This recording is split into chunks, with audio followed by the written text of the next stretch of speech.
Hi dears, SSLC റീവാലുവേഷന്റെ ചില സംശയങ്ങളാണ് വിദ്യാർത്ഥികൾക്ക് ഇപ്പോൾ ഉള്ളത്.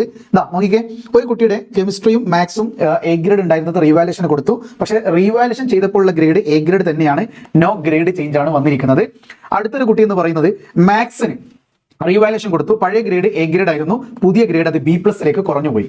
അപ്പോൾ grade change no grade change ആണെങ്കിലും ഇത് തന്നെയാണോ ഔട്ട് ഇറക്കുക? അല്ല. അതായത് ഇവിടെ കൃത്യമായി കൊടുത്തിട്ടുണ്ട്, higher grade will be reflected in the result. അതായത് എ ആണോ B+ ആണോ ഇതിൽ ഹയർ ഗ്രേഡ്, അത് എ ഗ്രേഡ് ആണല്ലോ. സോ നിങ്ങളുടെ SSLC സർട്ടിഫിക്കറ്റിലും രജിസ്റ്റർ നമ്പറിലും ഓട്ടോമാറ്റിക്കലി അപ്ഡേറ്റ് ആകുന്നത് മാത്തമാറ്റിക്സിന്റെ ഗ്രേഡ് എന്ന് പറയുന്നത് എ ഗ്രേഡ് ആയിരിക്കും. ഇനി മറ്റൊരു കുട്ടി 4 വിഷയങ്ങൾക്ക് റീവാലുവേഷൻ കൊടുത്തിട്ടുണ്ട്.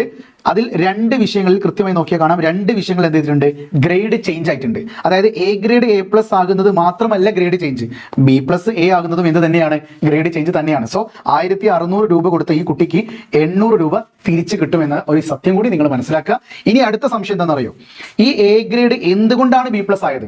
അതായത് എ ഗ്രേഡ് എന്ന് പറയുന്ന ആദ്യം ഉണ്ടായിരുന്ന റിസൾട്ട് റീവാല്യൂ ചെയ്തപ്പോൾ B+ലേക്ക് പോകാനുള്ള കാരണം എന്താണ് എന്നാണ് അടുത്ത സംശയം. ഈ കാരണം എന്തെന്ന് MS സൊല്യൂഷൻസ് +1 ചാനലിൽ വളരെ കൃത്യമായിട്ട് എക്സ്പ്ലെയിൻ ചെയ്തിട്ടുണ്ട്. നിങ്ങൾ ആ വീഡിയോ കംപ്ലീറ്റ് കാണാൻ മറക്കരുത്. MS സൊല്യൂഷൻസ് +1 ചാനലിലേക്ക് നേരെ വിട്ടോ കേട്ടോ. യെസ്.